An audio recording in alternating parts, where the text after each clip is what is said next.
I'm going to show you here how to take apart one of these undermount drawer center mounts from Lowe's, how the unit comes apart so you can mount it.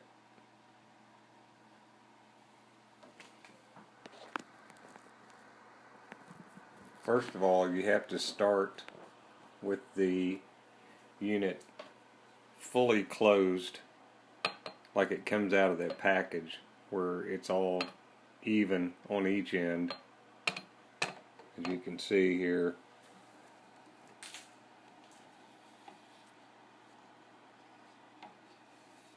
And then you need to slide the two pieces apart.